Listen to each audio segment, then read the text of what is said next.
So I have the pleasure of introducing our speaker today, Professor Andrew Welton, Professor of Civil and Environmental and Ecological Engineering from Purdue University. And Professor Welton is an environmental engineer and professor with 20 years of experience.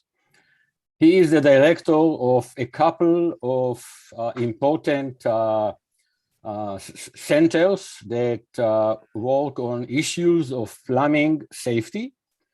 Part of his work is, I'm not going to cover everything that he does, but part of his work is to deal with government agencies such as EPA, CDC, NRC, and others, with water utilities, with non-profit organizations, with health departments, with state legislature, and other agencies related to water safety. The teams that he led provided support to government agencies, utilities, and communities that were impacted in California by the Camp Fire that all of us are very much familiar with, and with other fires in Oregon and British Columbia. He is going to talk today on effects of wildfire damages to American and Canadian drinking water systems. And for me, when I originally thought about, before reading the abstract, when I was thinking about what is the effect or the damages of fires on water systems, I was thinking only about pollution.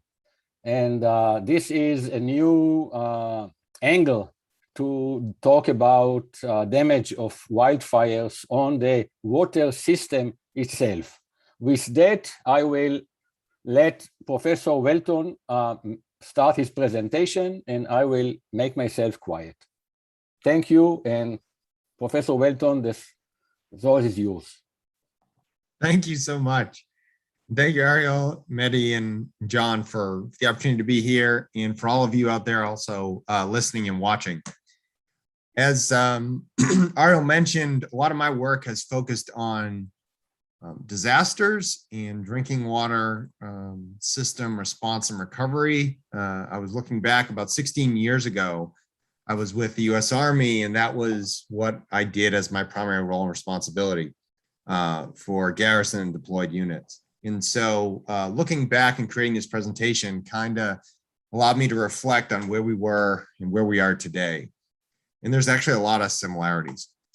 So as Ariel mentioned, our focus at Purdue with my team is water safety and disasters, infrastructure, construction, and repair technologies, primarily plastics, because that's really what is driving a lot of the infrastructure repair and replacement nowadays.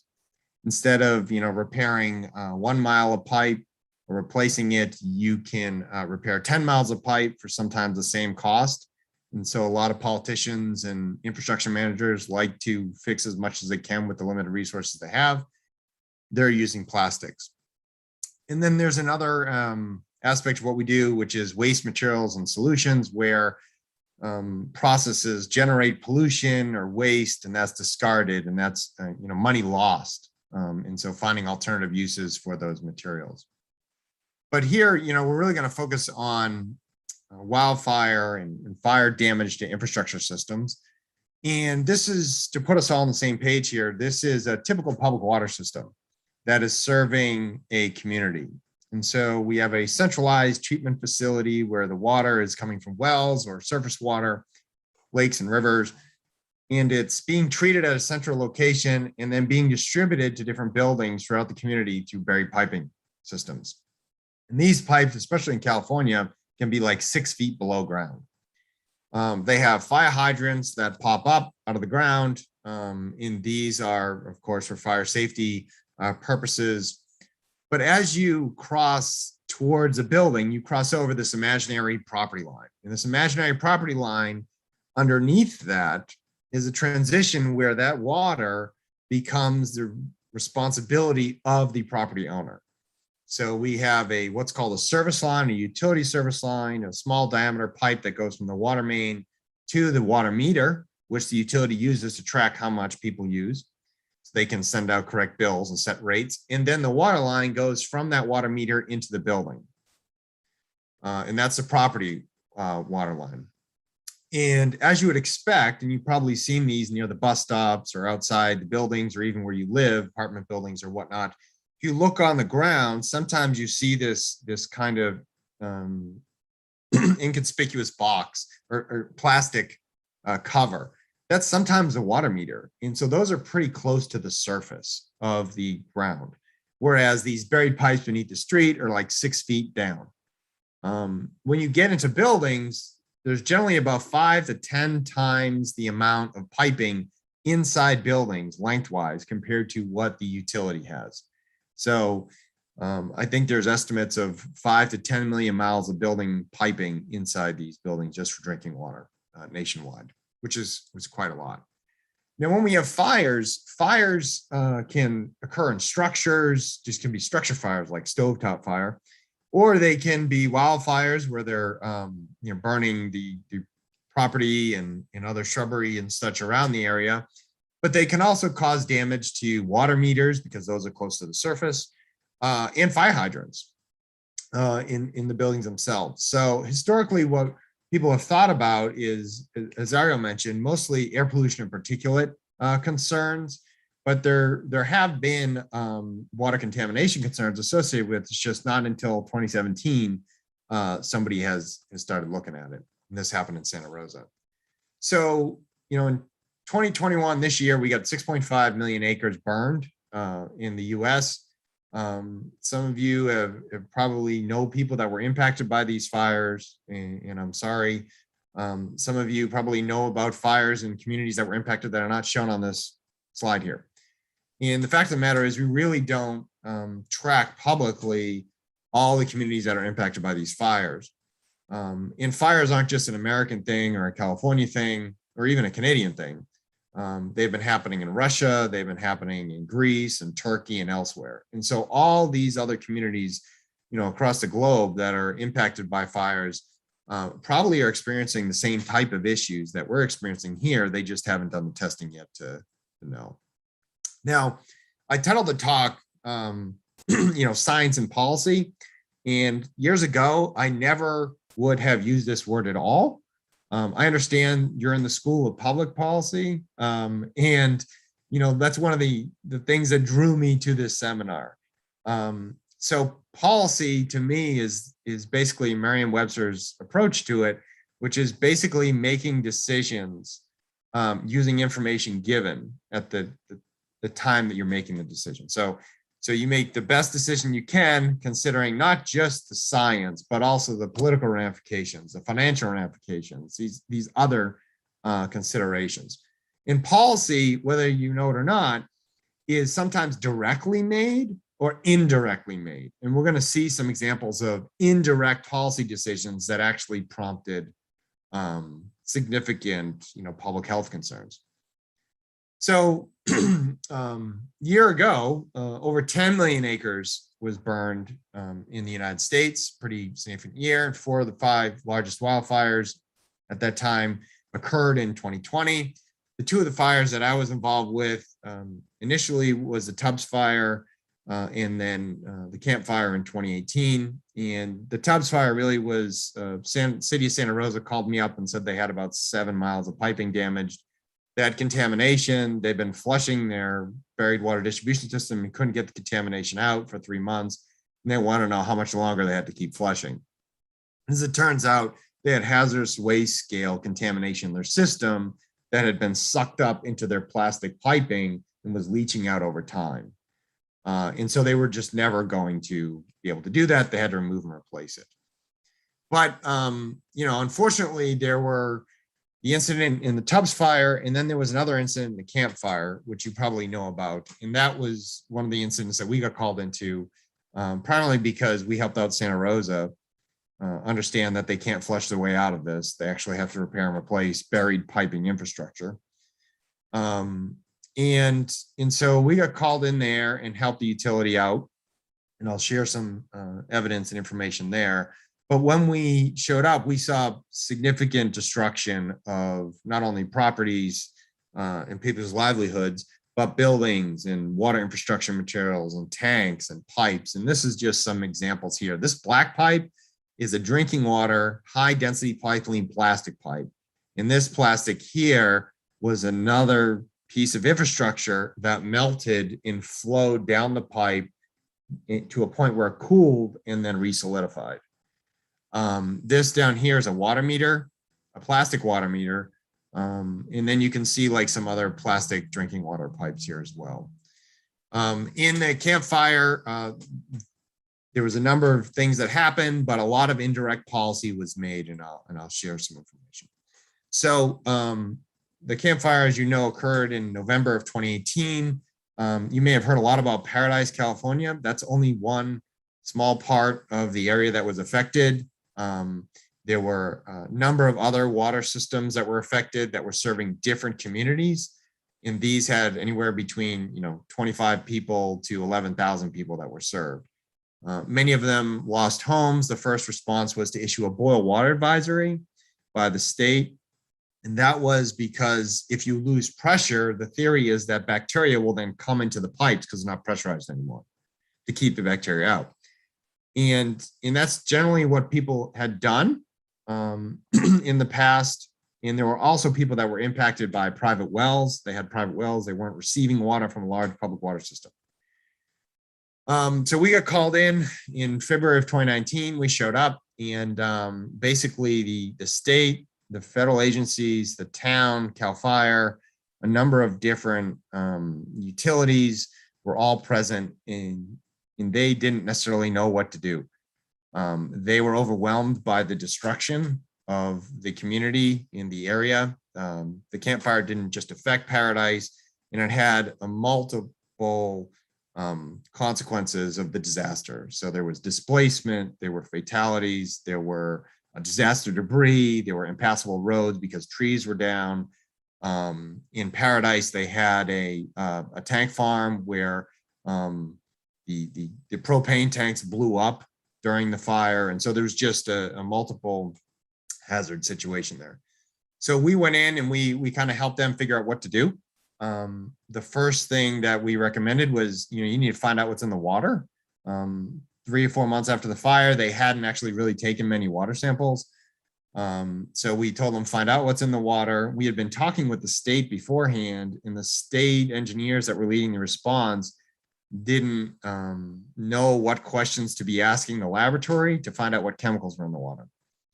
So as it turns out, they weren't necessarily reading their lab reports correctly, and there was a whole bunch of chemicals in the water that they didn't really recognize, and they had advised the utilities to only test for benzene when a whole bunch of other stuff was present too, even when benzene was not. So we kind of helped them with this and the state. We went, they need to isolate parts of their system and march through their system. They needed to flush out the contaminated water or the water with debris in it. They needed to put clean water in it and then test it 72 hours later, because the chemicals would suck up into the plastic pipe or onto the copper pipe surfaces and iron, and then leach out into the water. And literally you have to wait for that leaching to occur. You can't expedite it right now. Theoretically, you would say, well, let's heat it up and cause it, but you can't really bring out heaters into the field and hook them up to pipes and cause that to happen. So right now, that's the state of the science and technology. But then there was also issue with people in homes needing help. They were kind of left to fend for themselves, primarily because all the major agencies, state agencies, the county agencies, the town agencies, even the emergency responding agencies coming in were kind of overwhelmed by the disaster. So this is just a map of the town of Paradise, and every red dot is a destroyed structure. Every green dot is not a destroyed structure, and there are some in there. After the fire, there was about 1,500 people left that stayed in the town. The reason why I bring this up is because all these red dots receive drinking water from a public water system, which means that there's buried pipes that you can't see here that are going under the ground that are connected to the water mains through these buried water service lines and through these water meters. So there's about 16,000, if I recall, water meters in the town. And you've seen this picture, but about 90% of their town water system was depressurized for weeks sometimes. And why that matters is because these systems are not meant to be intermittent flowing systems. These are meant to be pressurized systems that keeps the debris and contamination out, even if there's a hole in them and there's a leak. And so it took a lot of work to kind of bring these systems back. This is from a hydraulic standpoint. The water came in at the top of the town up to the right corner and then basically flowed down down the streets underneath the buried pipes.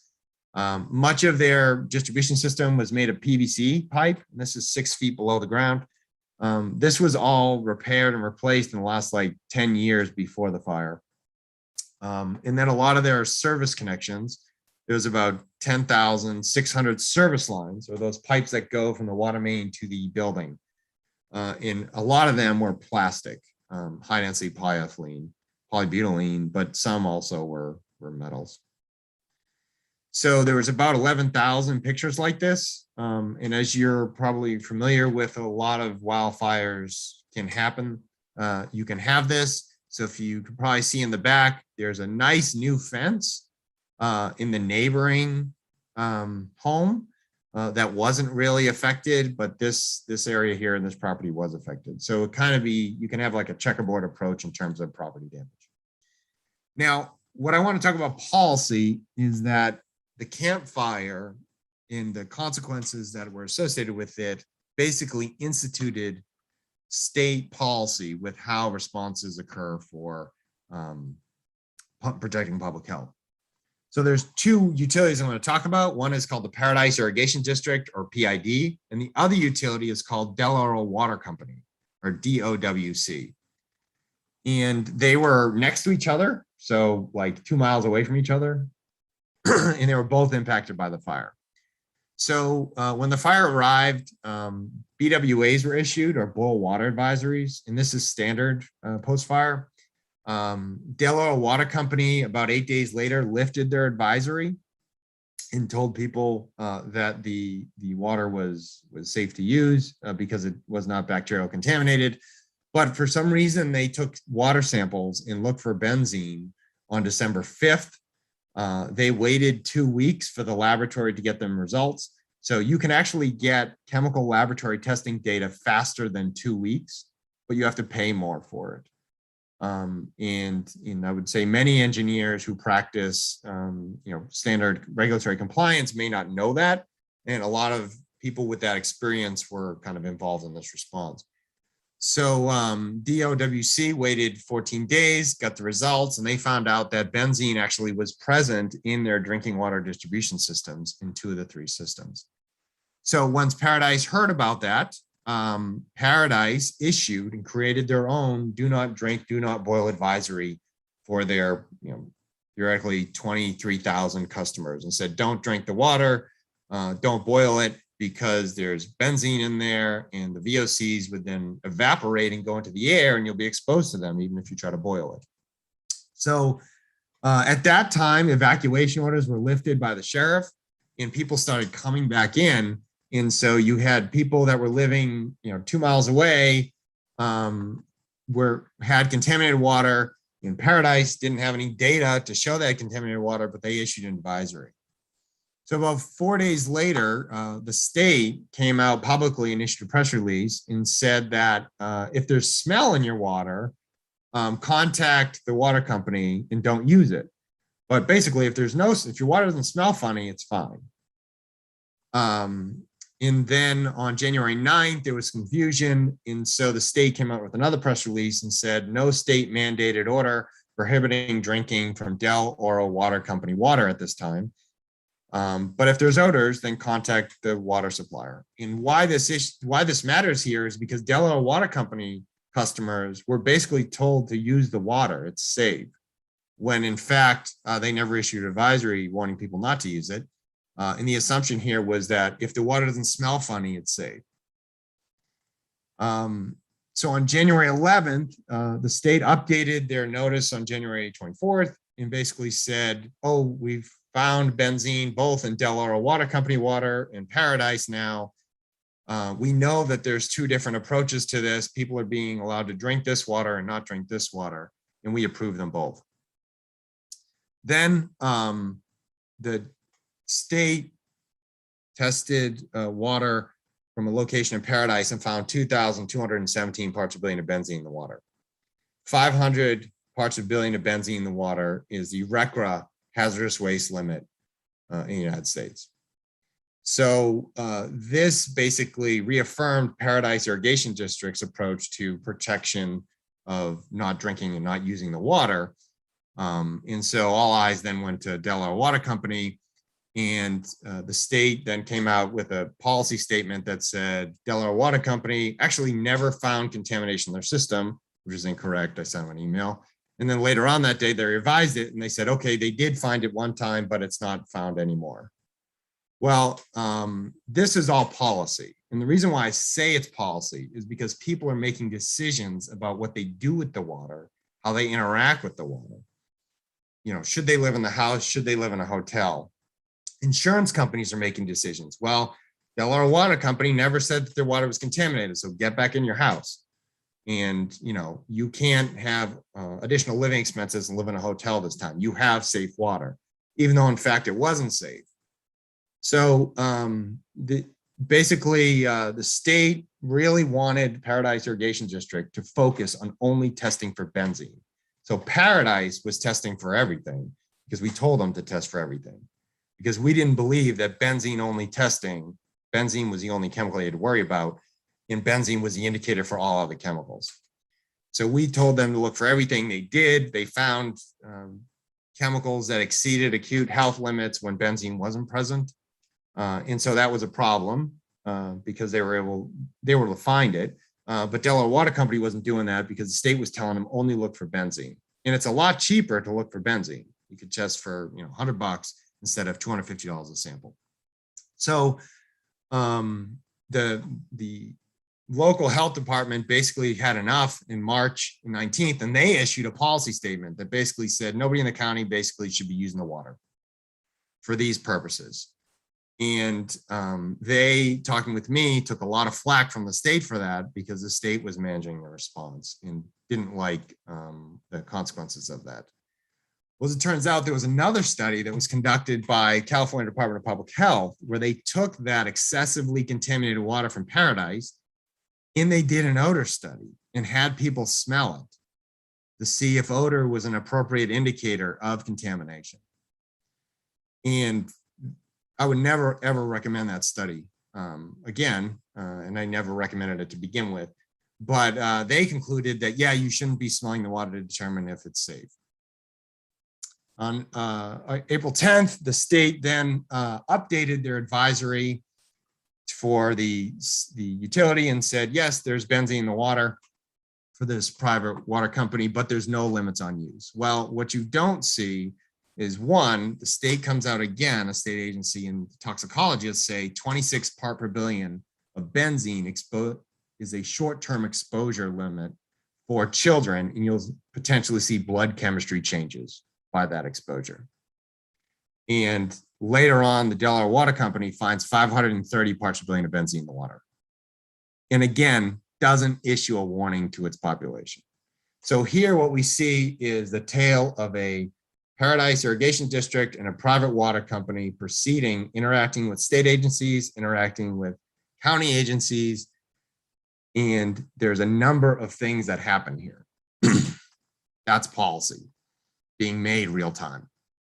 So here's the example that the county health department issued when they had enough. March 19th, they issued an advisory basically telling people not to try to treat their own water because they didn't provide adequate protection and such. Now, you know, I threw some numbers out already. You know, what type of scale of contamination are we talking about? 2,217 parts per billion is a lot of benzene. But the Tubbs fire found 40,000, and it wasn't just one 40,000 sample. Sometimes it was 37,000, sometimes it was 1 part per billion. So it was like all over the place. And the sampling that was conducted after these disasters was not designed to identify the cause of the contamination, right? So when we do studies and research and science, right, we say, okay, well, if we want to test this hypothesis, we need to design the study to challenge these conditions. Testing after water contamination incidents is done for a different purpose. Is it there? If it is, let me do something and see if it's still there. Okay, well, that worked here. Let's just keep doing that for the other places. Maybe we don't test everywhere. We just flush first or something like that. So the data is somewhat incomplete because just how it was collected. And this Tubbs fire data was collected by City of Santa Rosa. The Camp Fire data was collected by Delaware Water Company, as well as Paradise Irrigation District. And many people kept asking, okay, so where did this contamination come from? And so we came up with three hypotheses. One is that it's plastics in their infrastructure being heated up, generating the contamination, and then that contamination is leaching out into the water directly. Another one was contaminated materials are drawn into the system. So you basically have a fire hydrant that breaks and starts sucking smoke into it, and that smoke mixes up and leaches chemicals into the water. Or you have contaminated water from the buildings themselves backflowing through the service line and going into the water main, because buildings generally don't have backflow prevention devices on them, but Paradise's buildings now do after the rebuild. And then, so that's primary sources, like where the contamination came from. The secondary sources was you could have a pristine plastic, high density polyethylene pipe located in a part of town, and the soot and smoke or the chemicals that leached out from the plastics would come along in a slug and stop right there. Those chemicals would then sorb into that plastic. That contaminated water move along, clean water comes along, and those contaminants basically come out, making that clean water unsafe. When somebody calls for that water then starts moving away. So it's really complicated in a sense that you can have primary contamination and secondary contamination. And in 2020, we did a study where we basically took plastic pipes and we heated them up. And we said, okay, 200 to 400 degrees C, what type of contaminants, if any, are generated just by heating these pipes up? And many of these pipes were new. They were right off the shelf by major manufacturers. And what we found out was that in all cases, except for polypropylene pipe, benzene was actually generated just by heating these pipes for about, I think it was like 35 minutes. And then once the plastic cooled, the chemicals then were leaching into water. And so we confirmed that. So PEX is a cross-linked polyethylene. It's a very popular cold water, hot water pipe that's used. CPVC, high density polyethylene, and PVC are used for primarily service lines and in cold water applications. We didn't just find benzene too leaching out of these materials. We found a whole host of compounds, VOCs and SVOCs. And as it turns out, and this is kind of, we opened up Pandora's box a little bit. When you look back at building codes, they never considered heat damaged plastic plumbing materials to become primary or secondary sources of drinking water contamination. So in the US, plastic pipes have been evaluated in terms of their fire resistance, physical fire resistance, but no public health official was really in the room when it came to, does this heat damage transform this plastic into something that could transform the water into something that we don't want? So there's a whole bunch of research that needs to be done, and I encourage anybody listening in on this to join in and do this in parallel or on your own, or we can help in any way. But the chemistry of it is polymer chain scission. You can have short chain molecules basically become aromatized, kind of like create benzene rings, or benzene rings cleave off the larger structures. We don't really understand the role of additives on what is generated due to heating these materials, the role of temperature, the role of humidity, the role of oxygen, partitioning after generation. Do these chemicals then partition from the surface of the plastic into the air so we don't actually see them? So there's a tremendous number of scientific issues here that I think are definitely worth looking at. And and we'll talk about that more in a few. So going back to the campfire, science was applied, I can say, to some of the decisions that were made. With the US EPA, we estimated the time it would take to decontaminate certain diameter, high density polyethylene service lines. And I think these were 1-inch diameter service lines. And so using their mathematical model in the experiments that they conducted, if you look at this table down here on the right, if you flush out the pipe, put in clean water, and let's say 72 hours later, you come back and you get a concentration of 10 parts per billion of benzene in the water. If you use this table, it tells you, okay, you're going to have to flush at 2 gallons per minute for 155 days, 24 hours a day, 7 days a week. And at that point, theoretically, you can drop down the benzene concentration inside your pipe so that when it leaches, it never, ever exceeds 0.5 parts per billion again. So this type of application of science was directly used by Cal OES in FEMA in determining what is a reasonable expenditure. Should we tell Paradise to go flush their pipes for the next 3 months? When they saw 155 days, they said, okay, we can't have that. It would be like a waterfall coming down Butte County. So they said, okay, we need to replace certain pipes, and this was helpful to them. As I mentioned before, chemicals can sorb into and leach out of plastics. And this is just a demonstration of it here. The chemicals partition into the material and then diffuse through the material, through the polymer, by the polymer chains around the carbon black.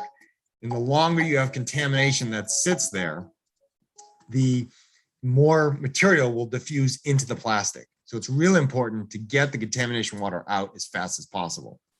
When you're trying to decontaminate, you literally have to wait, as I told you. You have to wait for the process to take place. So you have to wait for this desorption, which we figured out 72 hours is the standard to find contamination. So if, let's say you were to not wait and you just flush it and take a water sample, you're taking a water sample of the new water you brought in. The reason why I say this is because after the Oregon fires, there were laboratories out there that were flushing piping systems, taking an immediate water sample, and then showing the people that were paying for that there's no benzene contamination. Clearly, their plumbing is safe. So they didn't understand the whole concept of stagnation. And even after the campfire, there were insurance adjusters that I spoke to that said that they don't believe in the concept of stagnation and diffusion, and that if you just take a sample, that should tell you if there's contamination present or not. And so policy-wise, there's a bunch of issues, not only at the insurance adjuster level, at the laboratory level, at the consultant level, and even in the state levels, about understanding some basic concepts here associated with contamination, decontamination systems. We teamed up with professors at Chico State University, UC Berkeley, Butte College, and conducted some public education efforts to kind of help people understand like how to take a water sample, why you don't dump out that liquid that you get in the amber brown bottles. I mean, some homeowners were calling me and saying, yeah, I took a water sample. There was this liquid and I dumped it out. Well, that's your preservative. That's supposed to neutralize the chlorine. So this chlorine doesn't degrade your water sample as it travels to the laboratory.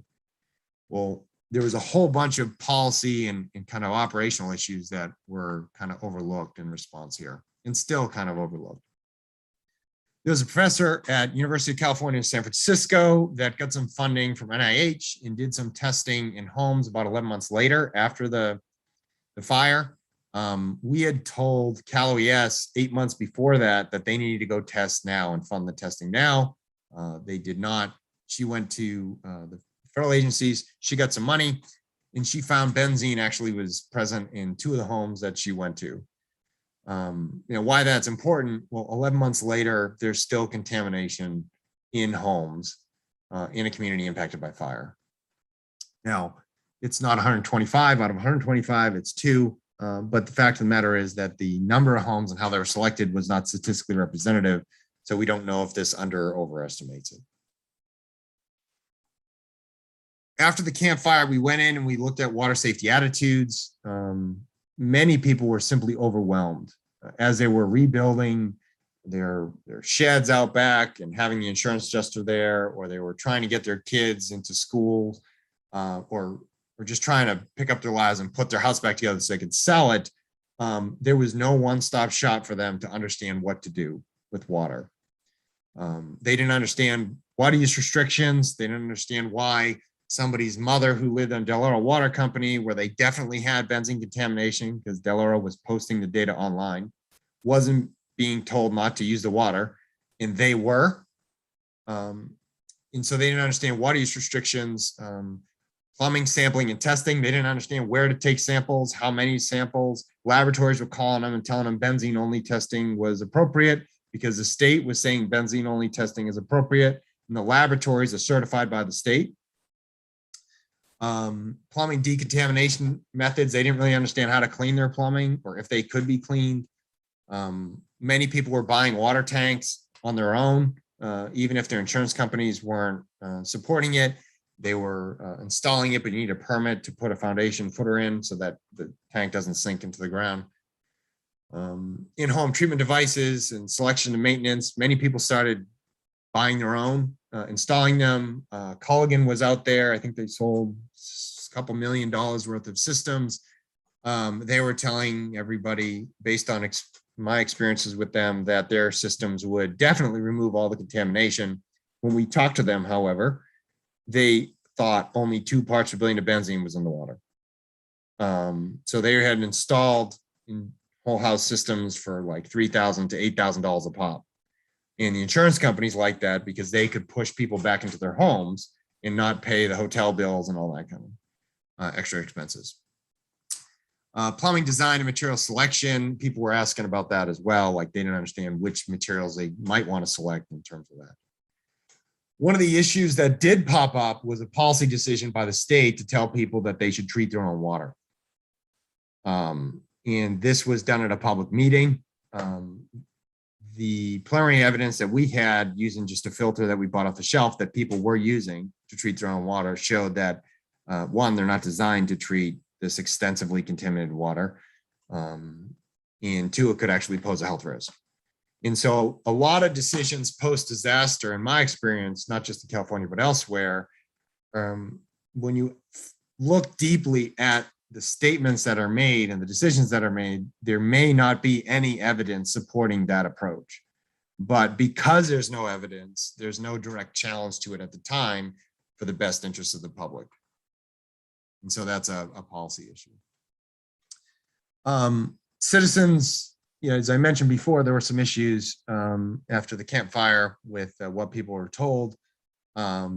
And there's also the private well owners had challenges as well. They didn't have a utility advising them about what to do with the water. They went to the county, and the county was overwhelmed with disaster debris and other activities. The next year, the CZU Lightning Complex fire resulted in contaminated water systems, the LNU Lightning Complex fire, and several others. And so Santa Cruz County, initially the health department issued guidance that was basically ignored VOCs and SVOCs and contaminated water, primarily because the health department didn't necessarily know what was going on and the lessons learned, like right up the street from it. And so what we see here is the response by different agencies is not necessarily done in a way where the lessons are learned and shared with everybody who's involved in it. One issue here in California was that in defense of the actions that were taken by California, they said, well, there's no playbook for what to do about it in the Safe Drinking Water Act. So therefore, there's nothing we could do about it. But the fact of the matter is there's this thing called the public notification rule. The public notification rule is a federal law that was amended to the Safe Drinking Water Act that if the state invokes it, the utility has to tell customers about immediate health threats to their drinking water. But For example, the Delaware Water Company found 1 to 530 parts per billion of benzene in their water, did not warn their customers, didn't have to warn their customers according to federal law, as well as the fact that the state water board did not invoke the public notification rule to compel them to warn their customers. Families use the contaminated water. Even I was on a call, a homeowner hooked up their RV. Delaware Water Company knew that their water system was contaminated, didn't know if that was contaminated, their service line. They found out it was contaminated, and everybody just put up their hands and said, well, you know, it is what it is. So the public notification rule was meant to help people understand and empower them to make their own decisions about the safety of their water. And it could have been invoked in this situation.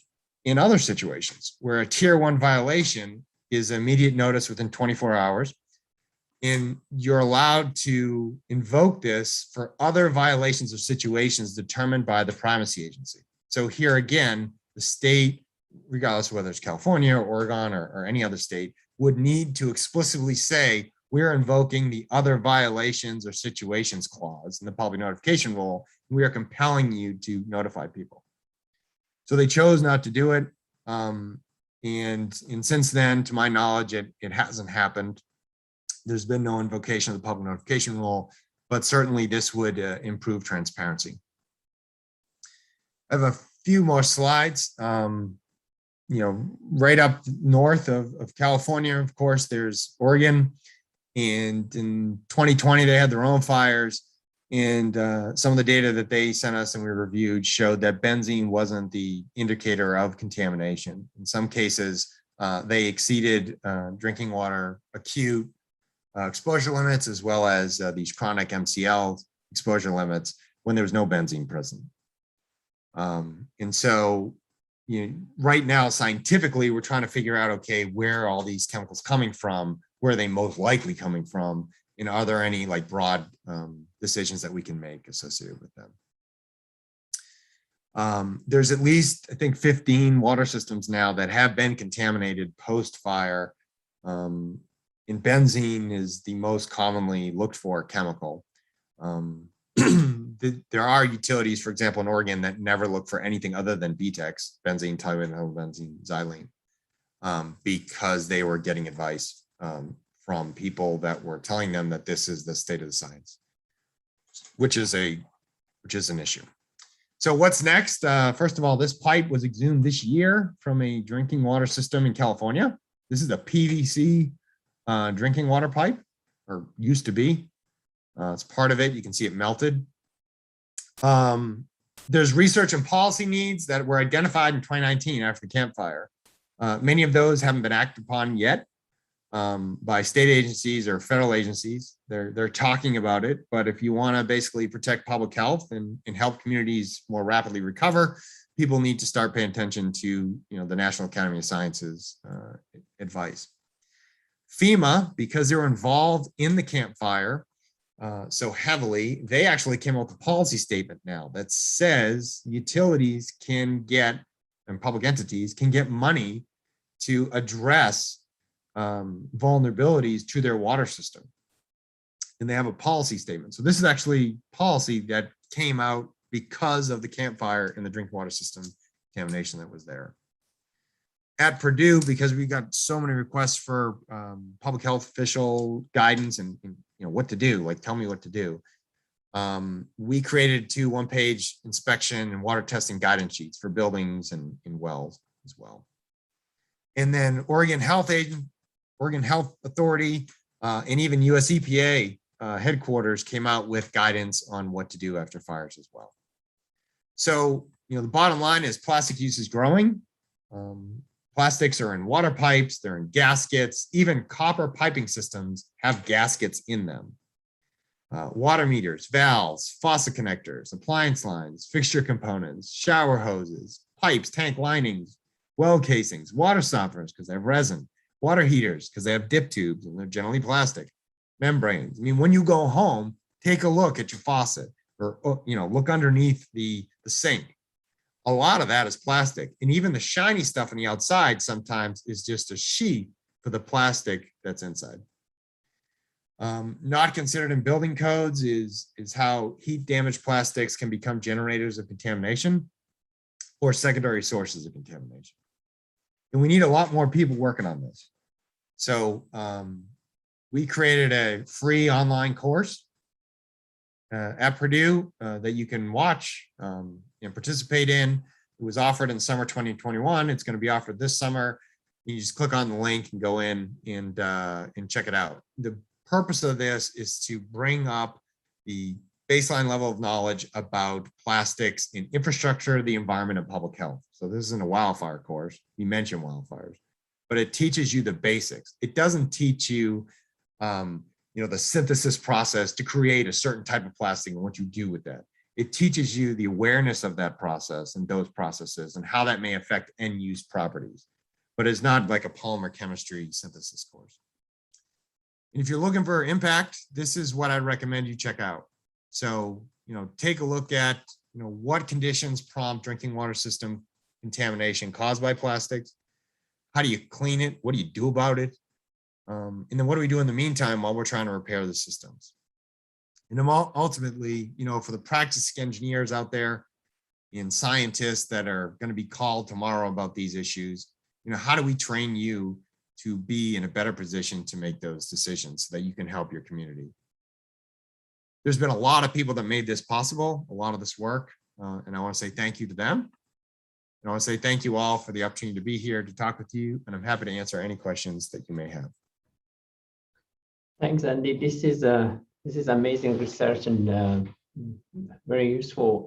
Just to the audience, if you have questions, you can raise your hand or type it in the chat box or the Q&A box, and we will get through that. One question I had, I like your slide about the public perceptions and how many sort of sub-agencies and agencies giving information to the households or to the public to make decision about, drink or not, or take a shower or not about the, and it remind me some of the stories that we are going through right now with COVID, right? A lot of information. What was can you talk a little bit more detail about that project and, what would be the recommendation for many fires that are going to happen at least in California, right? Yeah, so that was the survey, and I'll bring that slide up. The survey that we did, and I'll be honest, we did it because state agencies didn't believe us that people were scattered and they didn't really know where to get information. Yeah.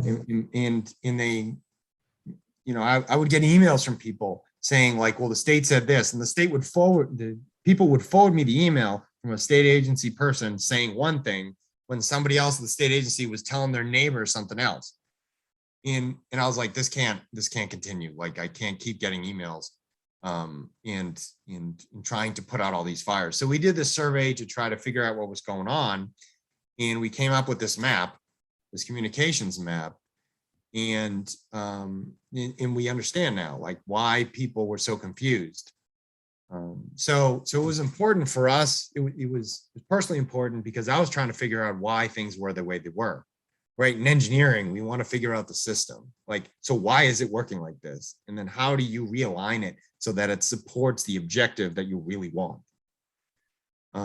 So it was challenging. We worked with community groups. The Campfire Zone Project self-organized themselves and created, they helped with the survey questions and they got people to participate. They were very involved with state agencies and health agencies and rebuilding and such. So it was a community effort here. And it was really, it was helpful for us as researchers to see that type of interaction in what was happening. Thanks. No, this is very eye-opening. Thank you. Ariel, do you have questions? Yes, please. So I understand that the policies that you were describing and talking about are policies mainly after the fact, when the fire took place and the damage took place, and there was a hazard of contamination and health issues, then the question is how to deal with that. So let me pose now a situation, a simple economic process that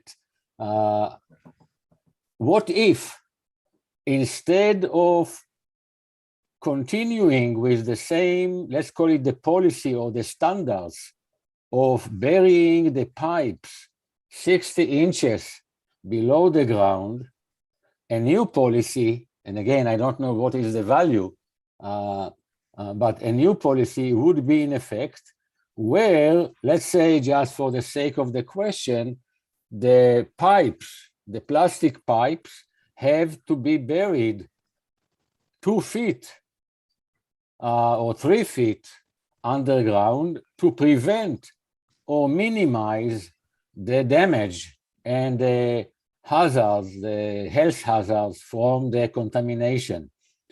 I know that this would cost more because you have to dig deeper.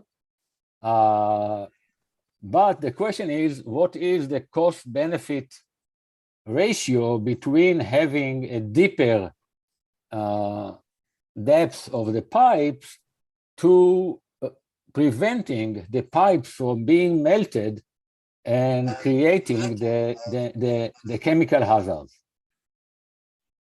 So I think that question needs to be asked, and I think it needs to be economically evaluated and practically evaluated. The answer isn't necessarily to ban all plastics because that it's just untenable. Like even in copper piping systems and such, you have to have plastics because we're not going back to wax and lard and all sorts of other stuff. So I would say you could, from a vulnerability standpoint, you want to evaluate, okay, where are my weak points? And then what can I do about it? And then is it economical to do that versus the other option? I think that's completely reasonable and should be done. The issue is typically for the water meter boxes, they have to be accessible. And so you would have to have probably water boxes so that people could get into them so that they could work on the water meter, but you want to avoid the confined space issue, whatever that, specifications are. So yeah, so that's definitely doable. Yeah, okay. Thanks, Andy. And so I saw at the end you have this sort of best practices after the fire happens for the water utilities.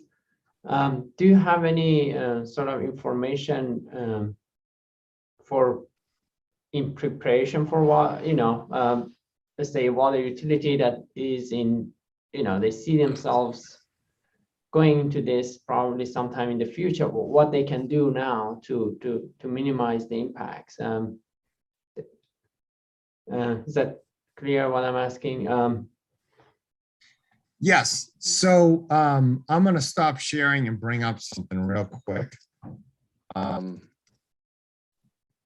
I'll show you what people can do right now. Share this again, share screen. There we go. Okay. So on our website at plumbingsafety.org, there's a web page that's dedicated to wildfire resources. And there's resources for households, private well owners, and public health officials. The 2 pages, 1-page fact sheets for private well owners and building owners. And then it has resources for emergency managers, water utilities, public health, and elected officials. And this video here is, I think it's like 8 minutes and it basically walks people through what to expect. Like this is coming, these types of things you need to think about. These are the decisions you're going to have to make. And it also has FEMA's hazard mitigation insurance link here, because generally after fires, utilities don't really necessarily know where to go. And so we tried to put this on here as well, and EPA's link for their guidance, wildfire response guidance too. So we tried to put everything we can on this webpage.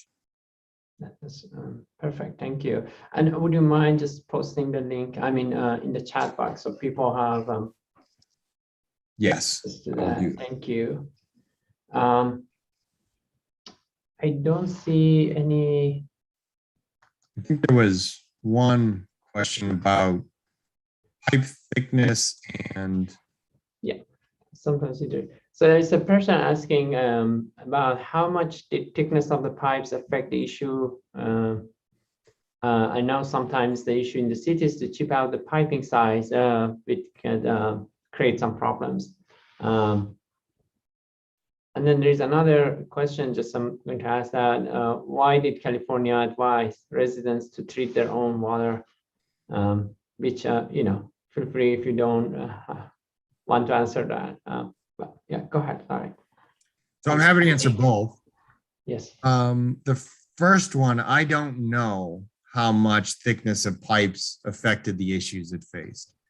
When we, opened up the water system, you would see very, very old, thin, brittle PVC pipe. Then you would see like thicker PVC pipe.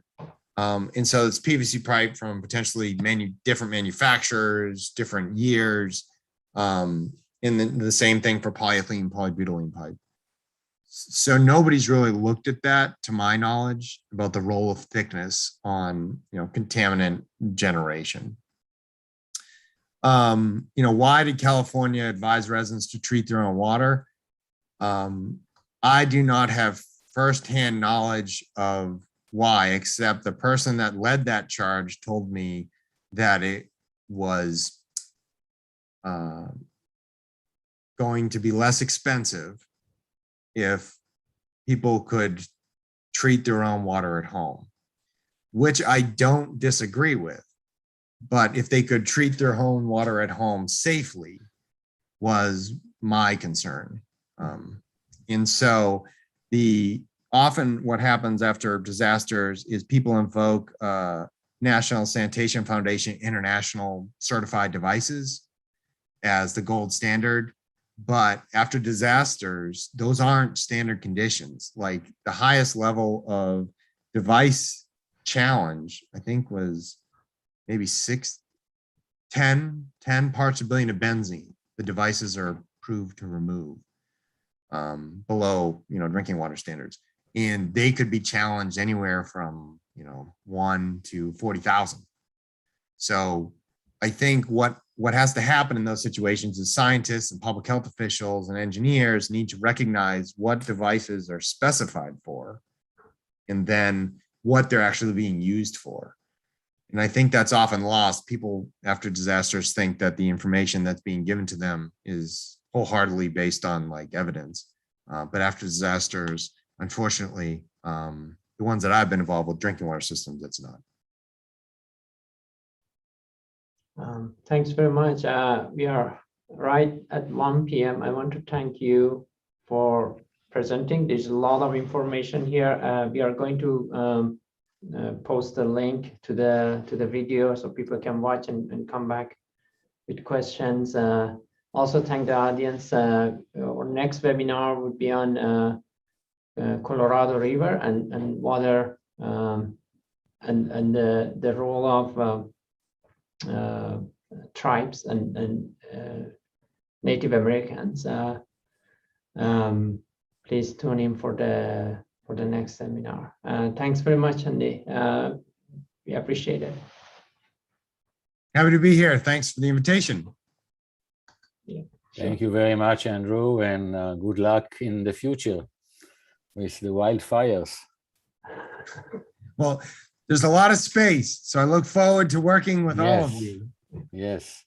Unfortunately, we are going to face a higher likelihood of wildfires in California and other places as well.